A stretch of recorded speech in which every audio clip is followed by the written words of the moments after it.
Quel est le secret pour progresser dans une langue encore plus vite? Ça tient en un mot, je vais vous le dire de suite. Mais avant ça, abonnez-vous, mettez un j'aime. Alors, le j'aime, peut-être que vous le mettrez à la fin de la vidéo si ça vous a servi. Le commentaire, c'est pareil. Vous pouvez aussi vous inscrire dans le serveur Discord. Aujourd'hui, on n'est pas encore extrêmement nombreux. J'ai le temps de répondre à tout le monde, donc c'est l'occasion de vous inscrire. Et à présent, je vais répondre à la question du jour. Quelle est la clé pour apprendre une langue plus efficacement, plus rapidement, plus facilement? C'est la régularité. Il vaut mieux faire un tout petit peu tous les jours quand vous apprenez une langue plutôt que de vous faire des grosses sessions de 1 heure, 2 heures, 2 ou 3 fois par semaine et les autres jours ne rien apprendre dans la langue.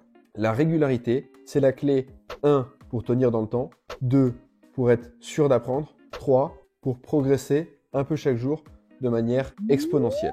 Et comme je vous l'ai dit juste avant, la clé de la régularité, c'est plutôt de faire un peu chaque jour plutôt que de faire des grosses leçons. Et en fait, faire des petites leçons, des petites sessions, moi j'appelle ça, de langue, l'avantage c'est que vous êtes certain de les faire, mais surtout, vous pouvez apprendre de manière intensive plus facilement. Pourquoi? Parce qu'en fait, c'est beaucoup plus facile de caler 3 fois 20 minutes dans votre emploi du temps tous les jours, comme moi je fais avec l'allemand, plutôt que de caler 1 heure par jour. À moins que vous vouliez vous réveiller 1 heure plus tôt pour apprendre la langue de votre choix, mais à mon avis, vous n'allez pas le faire et c'est pas ce que je vous conseille. Alors que 3 fois 20 minutes, ou allez, soyons fous, 4 fois 15 minutes, même si c'est 2 fois 15 minutes dans la journée, ça, tout le monde peut le faire. 15 minutes juste avant de prendre les transports en commun, ou même peut-être pendant les transports en commun, 15 minutes avant de se coucher, 15 minutes sur la pause du midi. Il y a toujours moyen de caler 15 minutes d'allemand, d'espagnol, que sais-je encore. Et en plus de ça, et ça je vous le dis, c'est une expérience personnelle que j'ai faite,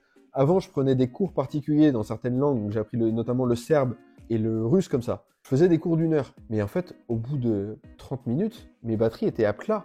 Et non seulement c'était pas efficace pour apprendre la langue, mais en plus, j'étais fatigué mentalement. Après mon cours de russe ou de serbe, j'étais épuisé, j'en voulais plus.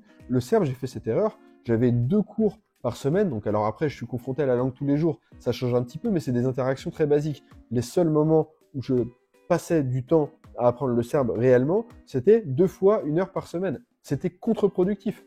J'aurais dû diviser ces leçons en 4-5 fois par semaine et après faire voilà, un peu un quart d'heure à écouter une vidéo tous les jours, j'aurais progressé beaucoup plus rapidement. Et maintenant, mes cours de russe, j'ai mis longtemps à le comprendre, mais je les ai réduits d'abord de 1 heure à 45 minutes. 45 minutes, c'était toujours trop.